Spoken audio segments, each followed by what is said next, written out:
Nagluto ako guys ng ensaymada. Yung toppings niya, nilagyan ko siya ng butter. Medyo mainit kaya nagmelt agad. At nilagyan ko siya ng sugar. Ayan, katatapos ko lang.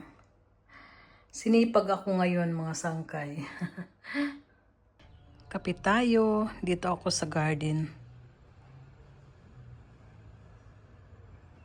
Hindi midnight, hindi yan para sa'yo. Oy, oy. 9.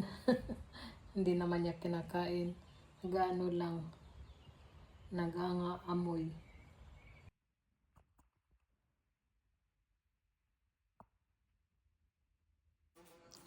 Nang uhuli sa bulki.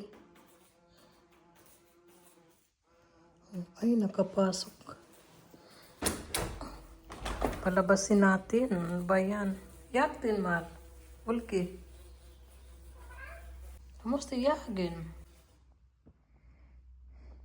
May bubuyog na pumasok. Nahuli niya. Sehr good, Bulki. Yan, nakalabas na yung bubuyog. Mag-prepare ako ng gulay para sa barbecue namin kasi yung asawa ko vegetarian, so yan ang kanyang ilalagay ko sa sa bamboo stick at yan ang tutuhog-tuhogin ko at para i-grill. Tapos kami naman ang anak ko at saka yung boyfriend niya mag sausage kami, yung German sausage at saka chicken. Yan ang ginagawa ko mga sangkay. Bago ko tuhugin, lagyan ko siya ng oil at saka yung paminta, herbs, mga ganyan. Yan ang aming handa for today. Meron akong yung vegetarian. Tapos yung kanyang sauce. Meron ding kartofel. Yung chicken. Bread. Tofu, salad. At aking asawa at aking anak. Pakita ko sa inyo guys yung pasalubong ng aking anak galing Italy. Nagbakasyon siya doon. So pagdating niya, ito yung pasalubong niya sa akin. Ayan, meron siyang noodles. Noodles siya. Ang ganda ng noodles nila, oh. Ayan. Tapos, ayan, matamis. Puro matamis, cookies. Ayan din. Sarap. Ayan ang pangalan. Tapos, ayan, para siyang handmade. Ay, yung homemade. Ayan siya. Excited na. Tapos, ito para sa papa niya kasi hindi siya ayaw ng matatamis. So, yan, almond. Tapos, meron siyang, yung, gising karte, yung para sa wellness, worth ng 150 euros. So, pwede kami mag-swimming or sa wellness, sa wellness, yung pinupunta namin, yung may sauna, mag-swimming, yung private wellness, pwede ka doon. So, nasa sa amin kung ano yung gusto namin. So, yan lang po mga sangkay. So, yan. Pakita ko ulit. Sarap nito. Tingnan natin. Parang kakaibang noodles. Meron pa yan siya binigay sa akin yung scrub. Sa nasa taas. Itaas na. Iakyat ko na. So, yan lang po.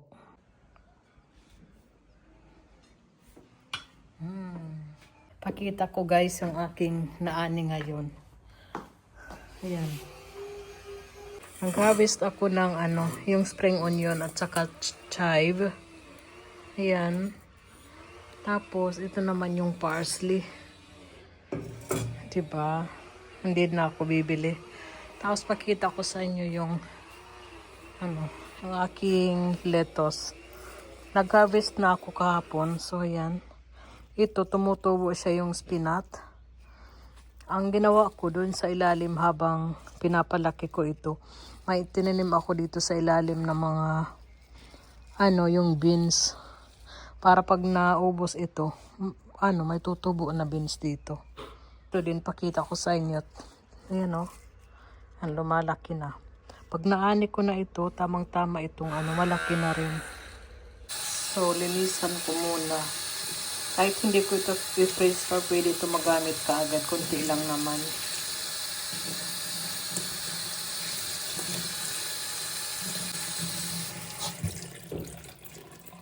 Ganito guys, yung ginawa ko sa aking parsley, ay sa aking mga herbs dito sa galing sa garden. Nilagay ko dito sa lagayan. Ito yung spring onions, 2. Parsley, 2 din.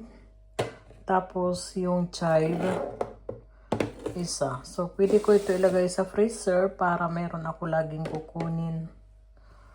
Ayan po. Madami din, no? Ayan. So, ngayon naman mag-harvest ako ng lettuce para ngayong gabi. Para sa dinner namin.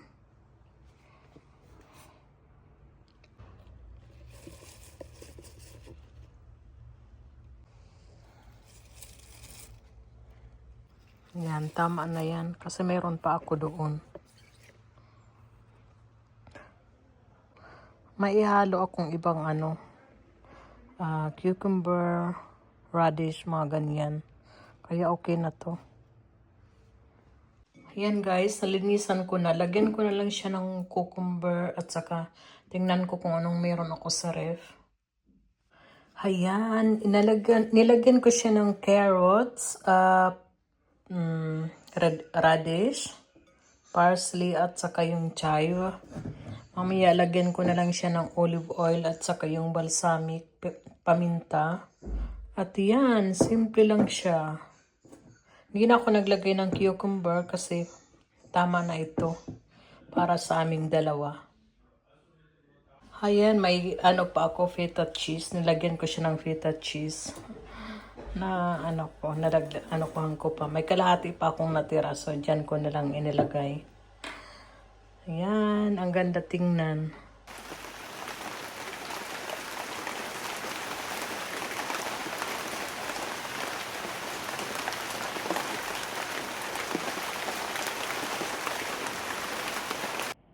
Good morning! Ito yung aking breakfast, mga sangkay. Ayan, noodles na may alphabet. Ayan ang aking, lang ito, 197 calorie. Let's eat! Sobrang lamig ngayon mga sangkay, umuulan. Kaya gumawa ako ng sabaw na noodles. Yun ang aking almusal ngayon. Kain tayo. Hello guys, pakita ko yung namin, yung hitsura, ang dito sa labas. Oh. Kanina pa yung kidlat, nagkikidlat pa. Grabe maulan sa ngayon at saka medyo malamig. Kaya tingnan nyo, dito lang ako sa labas, hindi ako makapag-garden ngayon dahil, ayun nga, pero tingnan yung aking salad doon, oh. Marami na kaming na-harvest na salad. Tapos yung mga parsley, chives, mga ganyan, nakakapag-harvest na ako ngayon. So ayan po, yung mga gulay na tinanim ko, bali lang, yung mga, ang tawag nito sitaw at saka ampalaya. Hindi na ako nagtanim ng marami kasi konti na lang yung aking mga yung pagtataniman dahil doon sa kabila may mga akong itinanim last year, yung garlic ba. So napuno na yung doon yung beet doon sa malikod. Ayan, maliit lang naman talaga yung aking garden. So, ayan po, pero nakita ko lang, grabe, nakakatakot lumabas kasi nagkikidlat-kidlat pa. Ayan lang po mga sangkay. Thank you for watching. Bye-bye. God bless.